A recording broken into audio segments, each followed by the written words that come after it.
She was the daughter of Jewish immigrants growing up in a small apartment in Brooklyn, New York in the 1920s and 1930s, in a neighborhood where the distances between where you started and where you might end up felt fixed and permanent. She had no formal design training, no wealthy family connections, and no institutional pathway into the industry she intended to conquer. At 15 years old, she took the subway from Brooklyn to 7th Avenue in Manhattan and talked her way into a job sketching for a fashion house, because it was the only way she could think of to get inside the world she already knew was hers. She spent the next 3 decades fighting for an idea that the American fashion establishment resisted at every turn, is that American women deserved clothing designed around the reality of their lives rather than imported from a European tradition that had little to do with how most women in this country actually moved through the world. By the time her label was recognized as one of the most important in American fashion history, she had changed not just what women wore, but how an entire industry thought about the relationship between clothing and real life. This is the story of how a girl from Brooklyn with nothing but talent and conviction became the woman who invented modern American sportswear. If you are new to this channel, welcome. If this kind of story is what brings you back, hit the like button right now, subscribe to the channel, and share this video with someone who needs to hear it. Now let us get into it. And Hannah Golofski was born on August 3rd, 1923 in Brooklyn, New York, the child of Jewish immigrants who had come to the United States carrying the same combination of hope and practical necessity that defined the experience of millions of immigrant families in the early 20th century. Brooklyn in the 1920s and 1930s was a place of extraordinary density and diversity, a borough that contained within its neighborhoods the full range of working class and immigrant American life, full of people who were building something from very little and who understood instinctively that the distance between their present circumstances and a better future was measured in work and persistence rather than in privilege or inherited advantage. Hannah grew up inside that culture, shaped by its values and its limitations in equal measure. The family's financial circumstances were modest in the way that most immigrant working-class families of that era were modest, which meant that comfort was not guaranteed and luxury was entirely absent, but that the household functioned and the children were cared for and the future remained open in the particular way that America offered to people willing to work hard enough to reach it. Hannah absorbed the ethic of that environment without absorbing its limitations, developing from an early age the combination of drive and practicality that characterized the most successful people who came out of communities like the one she grew up in. She did not dream in vague, unfocused ways about a better life. She had a specific vision, a specific industry, and a specific set of skills she was already developing long before anyone outside her immediate world had any reason to pay attention to them. Her passion for fashion was not a casual interest or a teenage phase. It was the organizing principle of her attention from the time she was old enough to articulate it. She drew constantly, developing an instinctive feel for proportion, line, and the way a garment's construction determined how it moved on a body. She studied the clothing she saw around her with the focused observation of someone who was not simply appreciating what existed, but was already forming opinions about how it could be done better. By the time she was in her early teens, she had developed a design sensibility that was specific, confident, and entirely self-taught. Built not through any formal instruction, but through years of paying closer attention to clothing than anyone around her thought the subject warranted. If you are enjoying this story so far, now is a great time to subscribe to the channel, hit the like button, and share this video. There are more stories like this one coming, and you do not want to miss them. At 15 years old, Hannah Golofski made a decision that would determine the entire course of her life. Rather than waiting for an opportunity to present itself through the conventional channels available to a young woman from a Brooklyn immigrant family in the late 1930s, she took the subway to 7th Avenue in Manhattan, the center of the American garment industry, and began presenting herself to fashion houses as a sketcher available for freelance work. This was not a timid or tentative move. It required the kind of self-confidence that is difficult to explain in someone so young and so entirely without professional credentials. but it was also the only logical action available to someone who was completely certain about what she wanted to do and completely unwilling to wait for permission to begin doing it. She found work. The fashion houses of 7th Avenue in the late 1930s operated with a constant need for skilled sketchers who could translate design ideas into the visual form that buyers, manufacturers, and retailers required for their work. And Hannah's drafting ability was sufficient to earn her a place in that ecosystem almost immediately.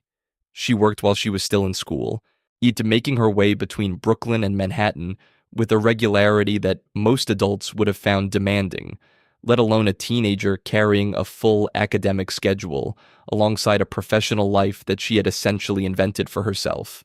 The experience of those early years on 7th Avenue was irreplaceable in ways she could not have fully understood at the time, giving her direct exposure to how the commercial fashion industry actually operated at its working level long before she had any formal standing within it. She continued developing her skills and her professional network throughout her late teens and early 20s, taking whatever work came her way in the garment district and learning the business with the thoroughness of someone who intended to spend the rest of her life inside it. Oh, she was not passing through the industry on her way to something else. She was building a foundation, and she was doing it with a patience and a seriousness of purpose that distinguished her from the many young people who arrived on 7th Avenue with ambition, but without the discipline to sustain it through the unglamorous early years. By the time she was in her early 20s, Hannah Golofski had accumulated a level of practical knowledge about the American fashion industry that most designers never develop, because most designers never start at 15 and never work as hard as she did in those formative years. She married Ben Klein, and in taking his surname, she also took the professional name that would eventually become one of the most recognized in American fashion, as Anne Klein. She entered the next phase of her career with a name that carried none of the ethnic specificity of her birth name, which in the fashion industry of the mid-20th century was not an irrelevant consideration. The American fashion world of the 1940s and 1950s was not an entirely open or egalitarian environment, and the professional name Anne Klein communicated something about the person using it that Hannah Golofski, however capable and talented, might not have communicated in the same way to the buyers and editors and retailers whose attention she needed to capture. In 1948, Anne Klein and Ben Klein co-founded Junior Sophisticates, a fashion label that would become one of the most commercially successful and critically respected women's wear companies in America over the course of the following 2 decades. The name itself described the brand's founding premise with precision.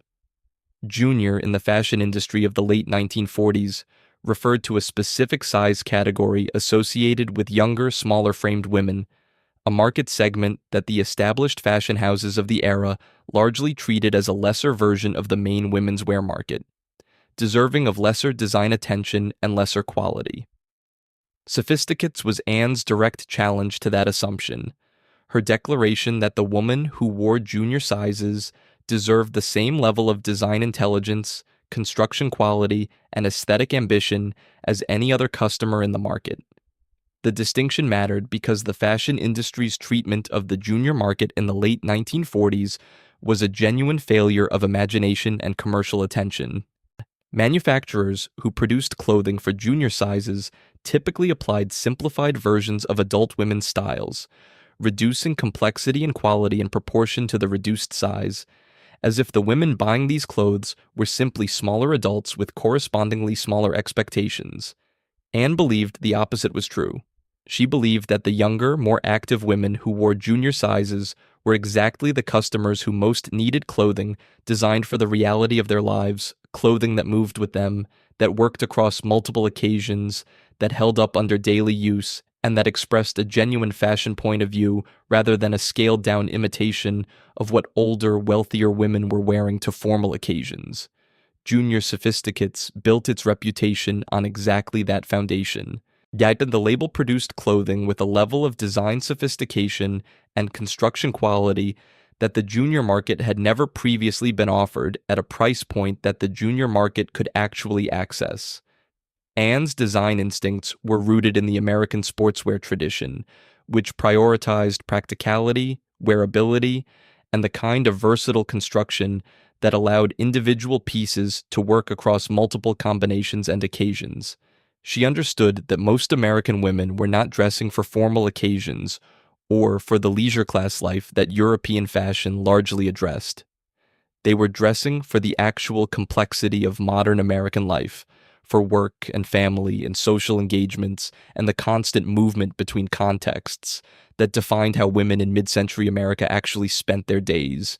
Yet Junior Sophisticates was commercially successful from its early years, building a loyal customer base and earning the kind of consistent critical recognition that established Anne Klein as a serious and significant voice in American fashion. The label was not a niche operation serving a narrow audience.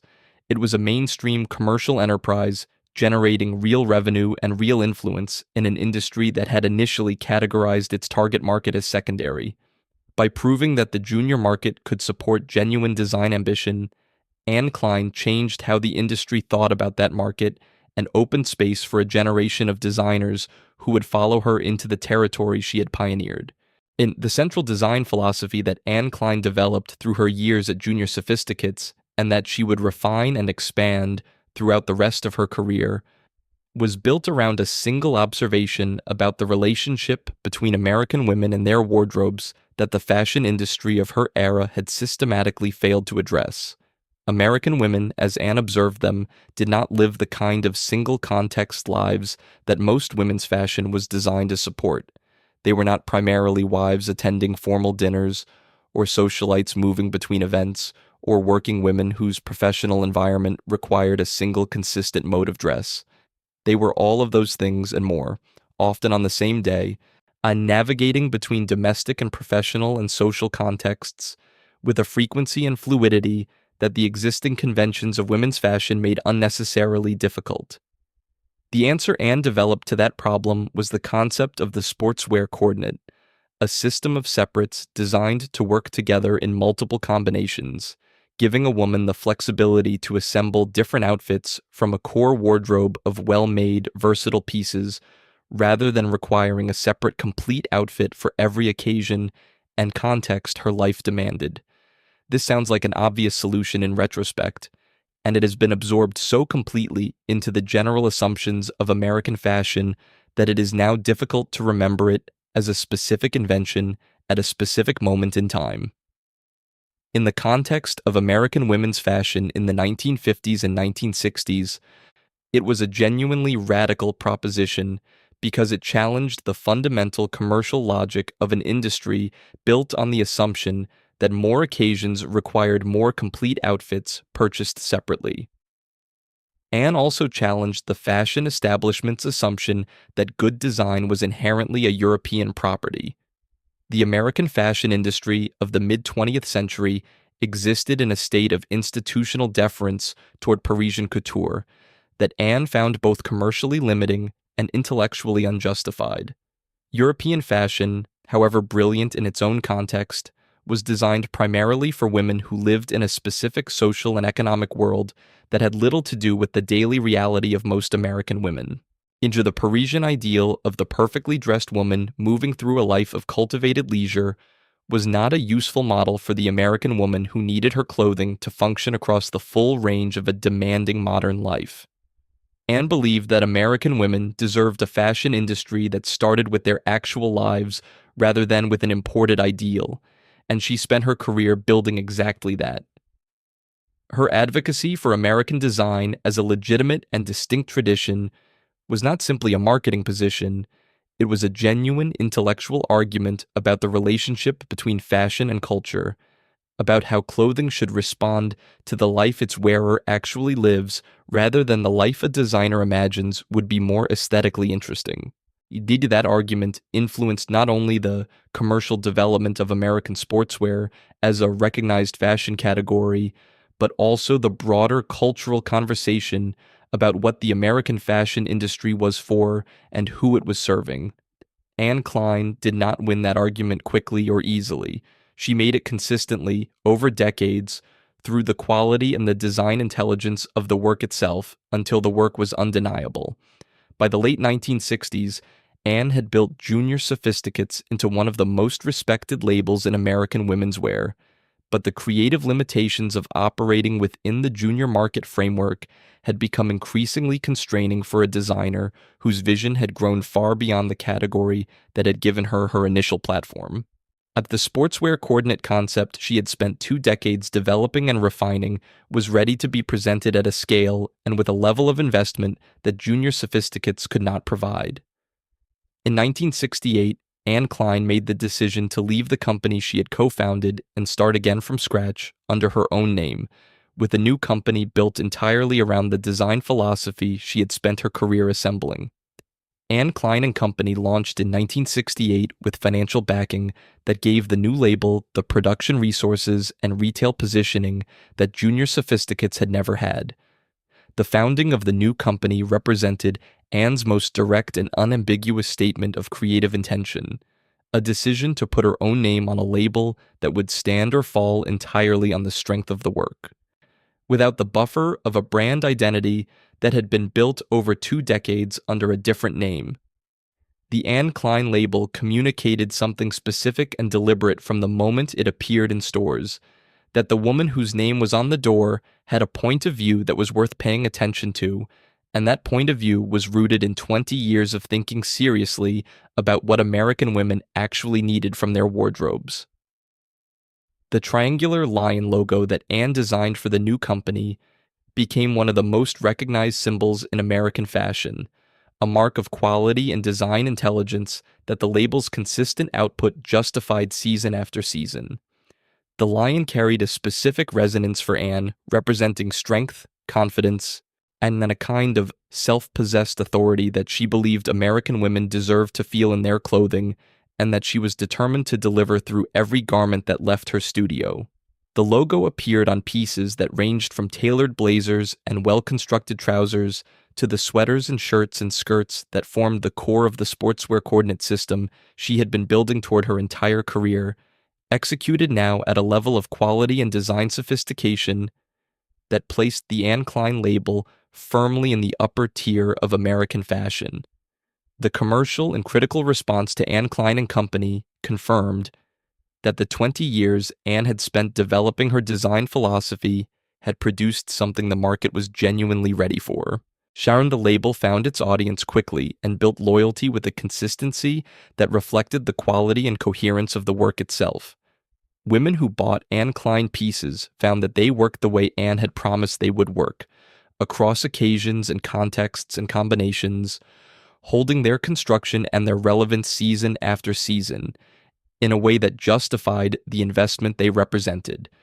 The brand grew steadily through the late 1960s and into the early 1970s, expanding its distribution and deepening its retail relationships as the reputation of the label spread through the professional and social networks of exactly the kind of American women Anne had designed for her entire career.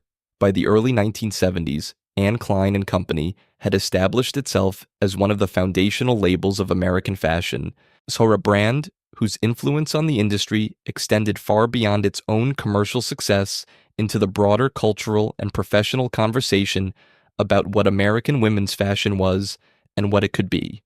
The sportswear coordinate concept that Anne had pioneered over 2 decades of work had become, by the early 1970s, the dominant framework through which the American fashion industry understood its relationship to its customer, a framework so widely adopted that its origins in Anne Klein's specific and sustained creative vision were beginning to be obscured by the very completeness of its success. The impact of what Anne built was felt at every level of the industry. The designers who came after her, who built their careers in the American sportswear tradition she had established, were working in a landscape she had fundamentally shaped. The buyers and retailers who stocked American sportswear coordinates in the early 1970s were operating within a commercial framework Anne had spent decades making possible. The women who dressed themselves in the mix and match separates that had become the standard vocabulary of American professional and casual wear were living inside a solution to a problem Anne had identified, articulated, and spent her working life solving. The invisibility of that contribution, the way it had become so standard as to seem inevitable rather than invented, was itself the measure of how completely she had succeeded.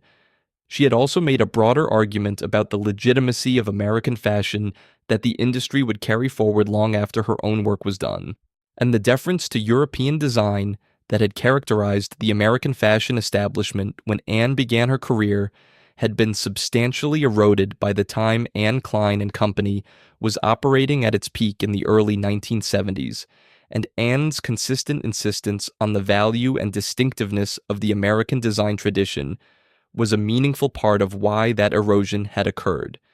She had not simply made good clothes. She had made a case, through the quality and the commercial success of those clothes, that American designers working from American cultural premises could produce fashion that was as sophisticated, as relevant, and as worthy of serious attention as anything produced in Paris or Rome or London. That case had been made and won, and the American fashion industry that existed in the early 1970s was measurably different because Anne Klein had spent 30 years making it. The Anne Klein story is a story about the kind of contribution that only becomes fully visible in retrospect, because the most profound changes to how an industry operates are the changes that eventually come to seem like they could not have been otherwise. Anne Klein changed American fashion so completely and so durably that the specific nature of her contribution is now difficult to see from inside the world she helped create. The sportswear coordinate, the idea that a well-designed wardrobe of versatile separates serves a woman's real life better than a collection of complete outfits assembled for specific occasions, is now so fundamental to how American women think about their wardrobes that it requires genuine historical attention to recognize it as an invention rather than an obvious truth. What Anne Klein invented was not simply a product category. She invented a philosophy of dressing rooted in respect for the actual lives of the women she was designing for, a philosophy that placed the customer's real needs at the center of the design process rather than at its periphery. In doing so, she challenged an industry that had organized itself around a different set of priorities and won the argument not through advocacy alone, but through the sustained and undeniable quality of the work itself. Every season for more than 2 decades, she produced clothing that proved her case that American women deserved American fashion designed for American life, and that such fashion, when executed with genuine intelligence and genuine care, could be as sophisticated and as culturally significant as anything the European tradition had produced. The girl from Brooklyn who had taken the subway to 7th Avenue at 15 years old with nothing but talent and the absolute certainty that she belonged in the world she was entering, built something that outlasted her and shaped the careers of the generation of designers who followed her.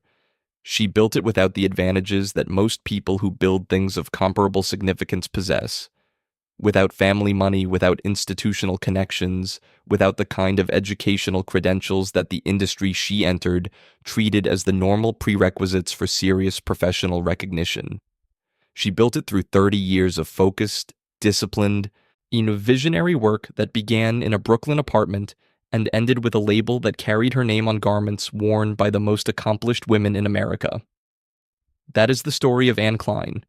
And if you made it to the end of this video, thank you for watching.